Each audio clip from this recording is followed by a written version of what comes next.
శ్రీ గురుభ్యో నమః. అక్బర్ బీర్బల్ కథల్లో భాగంగా ఇప్పుడు మనం చెప్పుకోబోయే కథ బీర్బల్కు ఆస్థానంలో ఉన్నత పదవి.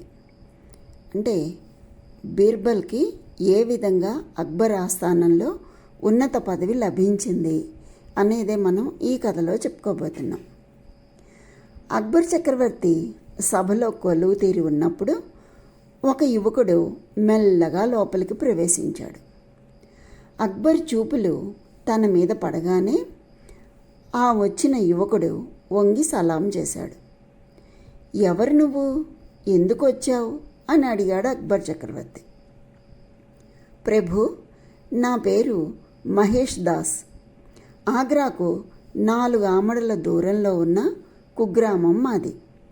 ఉద్యోగం వెతుక్కుంటూ వచ్చాను అన్నాడు ఆ యువకుడు.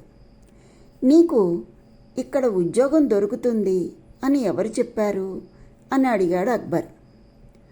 నా తెలివితేటలను చూసి నువ్వు చక్రవర్తి దగ్గరకు వెళ్ళు, నీకు తప్పక ఉద్యోగం దొరుకుతుంది అని మా పంతులే చెప్పారు. అంటే వాళ్ళ గురువుగారు చెప్పారు, ఆ మహేష్ దాస్ గురువుగారు చెప్పారన్నమాట. ఆయన మాట విని అంత దూరం నుండి కాలినడకనే వచ్చి అతి ప్రయత్నం మీద తమ దర్శనం చేసుకోగలిగాను ప్రభు అన్నాడు మహేష్. ప్రతి ఉపాధ్యాయుడు తన విద్యార్థుల గురించి అలాగే గొప్పగా అంచనా వేస్తాడు. ఉత్తమ అర్హతలు కలవారికి మాత్రమే మేము ఇక్కడ ఉద్యోగాలు ఇస్తాం అన్నాడు అక్బర్ చక్రవర్తి. నేను ఉత్తముల్లోకెల్లా ఉత్తముడిని అని రుజువు చేసుకోగలను ప్రభు అన్నాడు మహేష్ ఎంతో ఆత్మవిశ్వాసంతో. చేసి చూపించు మరి, ఆలస్యం దేనికి అన్నాడు అక్బర్ చక్రవర్తి.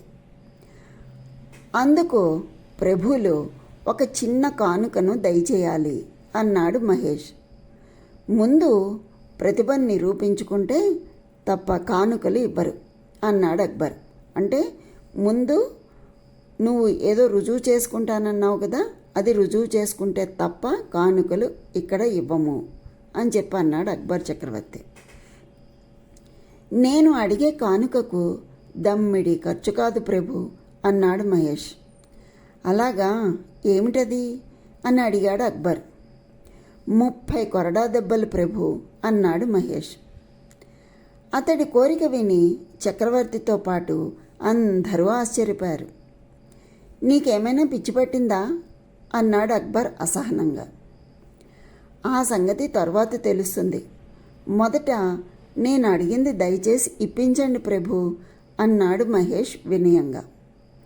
అక్బర్ వెంటనే కొరడా తెప్పించి దాన్ని తెచ్చిన వాణ్ణి దగ్గరకు పిలిచి, ఇదిగో చెప్పేది విను జాగ్రత్తగా అని కొరడాతో వాణ్ణి నిజంగానే కొట్టద్దు, కొడుతున్నట్టు అభినయిస్తూ మెల్లగా తాకించు అని చెవిలో చెప్పాడు. భటుడు వెళ్ళి అలా కొరడా ఝుళిపిస్తుంటే ముందుకు వంగిన మహేష్ 1, 2, 3 అంటూ లెక్కించి 10 రాగానే ఆగు అని అరిచి తలెత్తి అక్బర్ చక్రవర్తిని చూస్తూ, ప్రభు, కానుకలో నా వాటా నేను పుచ్చుకున్నాను, మిగిలిన దాన్ని తమ ఉద్యోగుల్లో 2 సమంగా పంచుకుంటారు అన్నాడు మహేష్. ఏమిటి నువ్వు అంటున్నది అని అడిగాడు అక్బర్. అతడు చెబుతున్నదేమిటో అంతుబట్టక. అవును ప్రభు, భవన ద్వారం వద్ద నిలబడినటువంటి 2 కాపలా భటులు ఏదైనా ఇస్తే తప్ప నన్ను లోపలికి వదలను అన్నారు. నా దగ్గర డబ్బులు లేవు, ప్రభు ఇచ్చే కానుకను మీతో సమానంగా పంచుకుంటాను అని మాట ఇచ్చి లోపలికి వచ్చాను ప్రభు అన్నాడు మహేష్. అలాగా అన్నాడు అక్బర్ కోపంతో. వాళ్ళని పిలిపిస్తే అంతా తమకు తెలుస్తుంది అన్నాడు మహేష్. అక్బర్ తల పంకించాడు. కొంతసేపటికి ఆ 2 భటులు అక్కడికి రాగానే, మిత్రులారా, మీరు నాకెంతో సాయపడ్డారు అని ప్రభువులకు విన్నవించాను. మీ దయ లేకుంటే నాకు ప్రభువుల దర్శన భాగ్యం లభించేది కాదని కూడా చెప్పాను. ఆయన దయచేసిన కానుకలో మీకు తలా ఒక వాట ఇవ్వాలి కదా, ప్రభువులు ఇప్పిస్తారు, పుచ్చుకోండి అన్నాడు మహేష్. ఇద్దరు భటులు సంతోషంగా తలలూపారు. ఒక భటుణ్ణి ముందుకు రమ్మని కొరడా పట్టుకున్న వ్యక్తి 10 దెబ్బలు కొట్టాడు. ఆ తర్వాత రెండవ కాపలా భటుడు కుయ్యో మొర్రో అంటూ మిగిలిన 10 కొరడా దెబ్బలు తిన్నాడు. ఈ క్షణమే లంచగొండులైనటువంటి మిమ్మల్ని ఉద్యోగాల నుండి తొలగిస్తున్నాను అన్న అక్బర్ చక్రవర్తి మహేష్ కేసి తిరిగి, నువ్వు చాలా తెలివైన వాడివి, మీ బడిపంతులు చెప్పింది నిజమే, నీ సమర్థత నిరూపించుకున్నావు, ఇప్పుడే నిన్ను పేరుతో నా ఆస్థానంలో ఉన్నత పదవిలో నియమిస్తున్నాను అన్నాడు చిన్నగా నవ్వుతూ. ఆ మహేష్ దాసే ఈ బీర్బల్ అన్నమాట.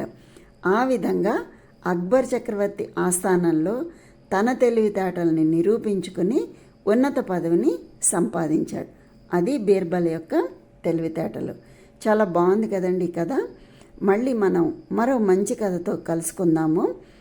అన్నట్టు మర్చిపోయాను, మీరు విన్నటువంటి అక్బర్ బీర్బల్ కథల్లో ఏమేం కథలు విన్నారో ఆ కథల పేర్లు కామెంట్లో రాయండి. అలాగే ఇంకా మీరు ఏమేమి కథలు వినాలనుకుంటున్నారో వాటిని కూడా కామెంట్లో రాయండి. వాటన్నింటినీ తప్పకుండా మనం చెప్పుకుందాం, అన్ని కథలు చెప్పుకుందాం. చాలా చాలా బాగుంటాయి. ఏ కథ అయినా చాలా బాగుంటుంది, మీకు తెలియదే ఉందండి. మళ్ళీ కలుద్దామా మరి మరో మంచి కథతో. ఉంటాను మరి.